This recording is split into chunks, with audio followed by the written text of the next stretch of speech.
everyone, and welcome back to Let's Play Martian Dreams. We're winning. We have to find a microscope. Oh look, there's some rounds we can take. We can move the rifle out the way and take the rounds. Thank you.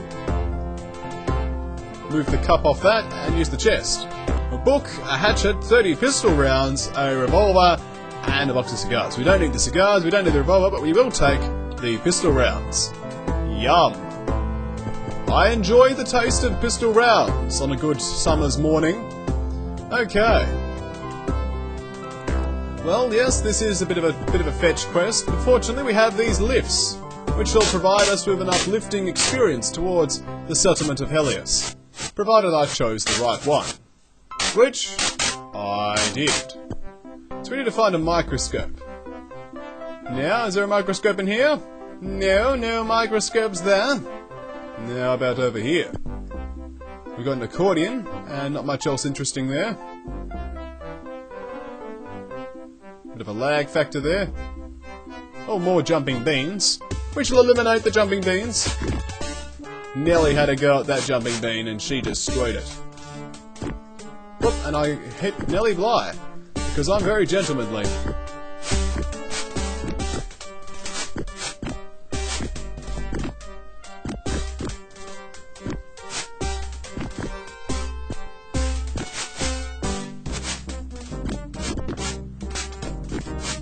So many of these jumping beans, man.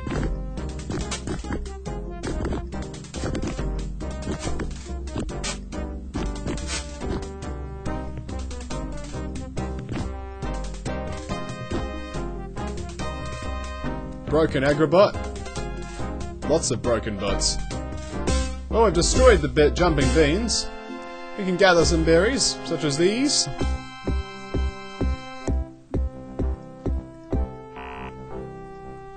And move the little berries into the berry bag. It's very nice.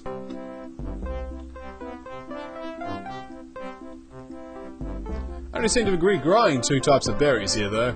Lots of bushes, but not much actual production. It's one of those look busy sort of things. Okay. Oh, another jumping bean.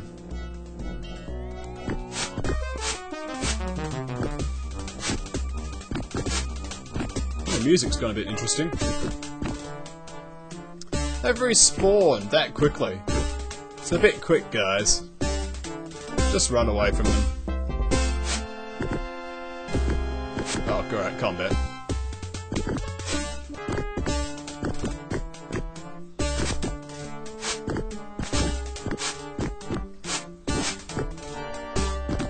Alright, evade the jumping beans. We don't need that room anymore. Ah, that looks like a microscope. Yes, we have the microscope, and we'll give it to Spectre, because Spectre looks like the sort of man to hold a microscope. Yes, I am the sort of man to hold a microscope. Alright, let's now try and exit this room, and then leave Helios. Or Hellas. There's no actual I in it. Now let's try this portal here.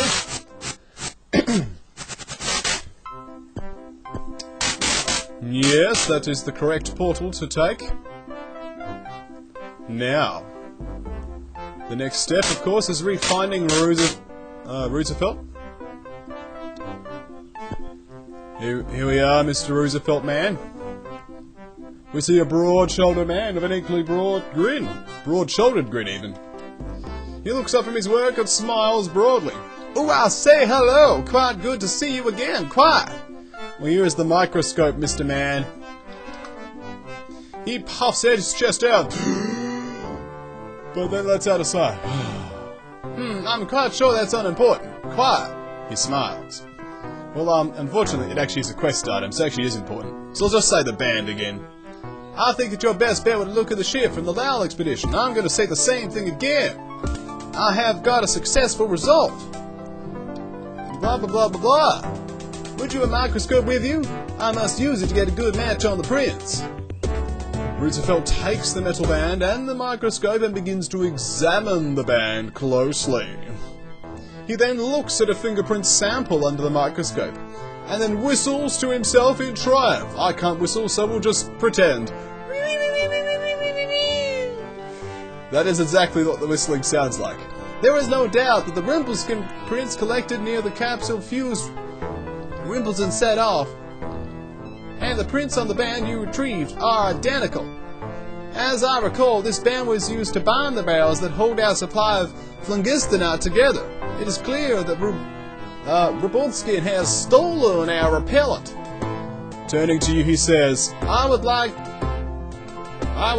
you to ask that.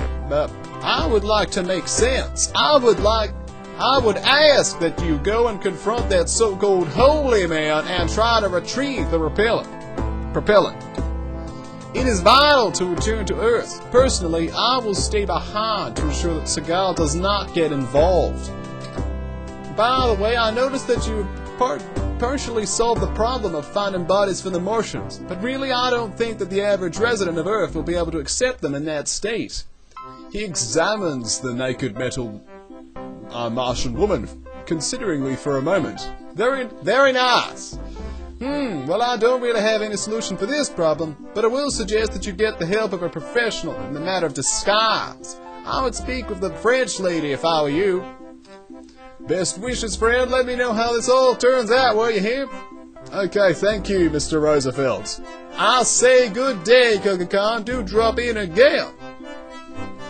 Okay, at least I've got the right country.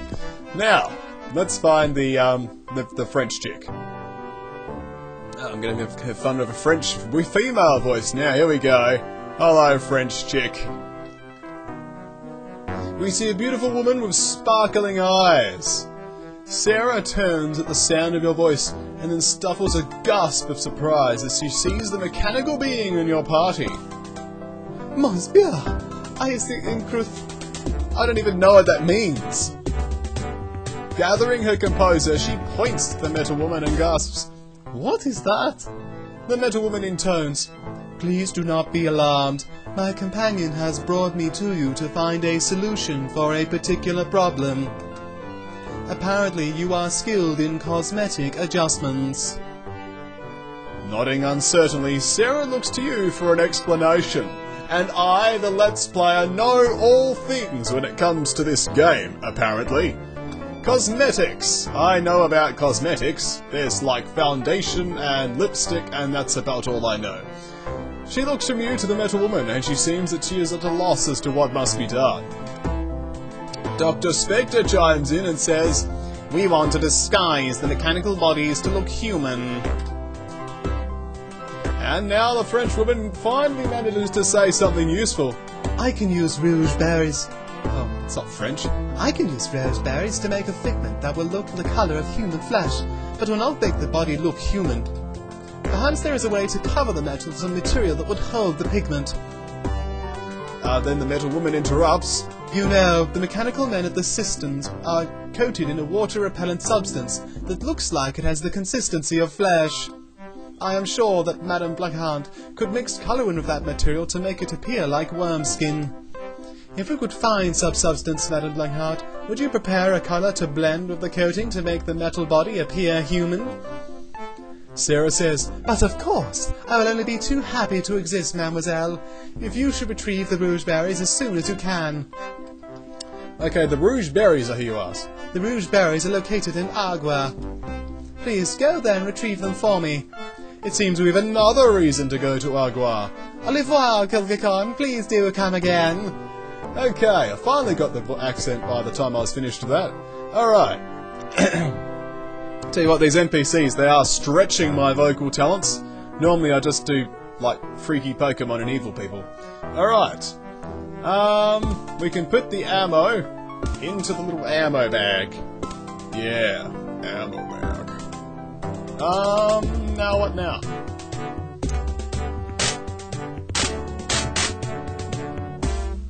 I need to chase down the Rumpelstiltskin person. I think I'll go and talk to Carnegie again. Let's have a quick conversation with Carnegie, and then we shall call it a video. It has been a tremendous video indeed. Much progress has been made by the party led by myself. Yes.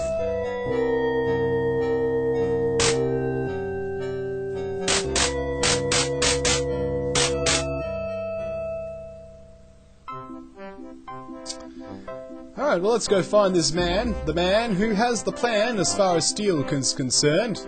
The ancient steel man. But not made of steel. Yes. Alright. Come on, here we go. There's the rails. Get in there, you NPC characters.